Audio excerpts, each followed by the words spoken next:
छात्रा हूँ। मेरा नाम खुशी है, मैं भी कक्षा 9वीं A की छात्रा हूँ। आज हम आप सभी के समक्ष अर्थ की दृष्टि से वाक्य भेद पर चर्चा करेंगे।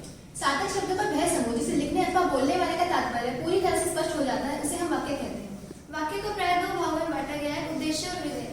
उद्देश्य जिसके संबंध में वाक्य में कुछ विधान किया जाए अर्थात कहा जाए, उसे हम वाक्य कहते हैं। इसे कर्ता भी कहा जाता है, जैसे रवि खाना खा रहा है।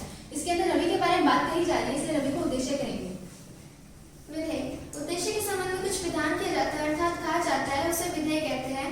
जैसे रवि खाना खा रहा है, इस वाक्य में खाना खा रहा है विधेय है, क्योंकि ये रवि उद्देश्य के लिए कहा गया है।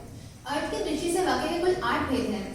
पहला विधानवाचक, जिन वाक्यों में काम के करने या होने का सामान्य रूप से ज्ञान हो उन्हें विधानवाचक वाक्य कहते हैं। जैसे मेरा घर बहुत सुंदर है। अगला निषेधवाचक वाक्य, जिन वाक्यों में कार्य को न करने का बोध हो उसे हम निषेधवाचक वाक्य कहते हैं। जैसे वह कल विद्यालय नहीं आएगा, इसके अंदर कार्य न करने का बोध हो रहा है, इसलिए इसे निषेधवाचक वाक्य कहा गया।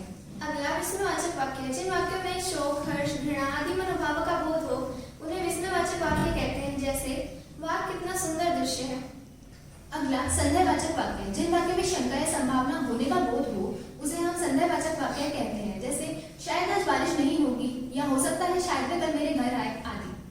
अगला आज्ञावाचक वाक्य, जिन वाक्यों में आज्ञा, अनुमति या उपदेश दिया जाता है उन्हें आज्ञावाचक वाक्य कहते हैं। जैसे आपका काम पूरा हुआ, आप यहाँ से चले गए।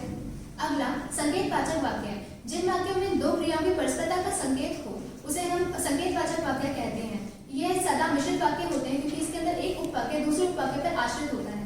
जैसे ये मामा जी आ जाते तो मजा ही आ जाता आदि। अगला इच्छावाचक वाक्य, जिन वाक्यों में इच्छा, आशीर्वाद या शुभकामना दी जाती है उन्हें इच्छावाचक वाक्य कहते हैं। जैसे जन्मदिन पर हार्दिक बधाई स्वीकार करो, इस वाक्य में शुभकामना दी जाती है। अगला प्रश्नवाचक वाक्य, जिन वाक्यों में बात को पूछे जाने का बोध हो उसे हम प्रश्नवाचक वाक्य कहते हैं। जैसे मामा जी को लेने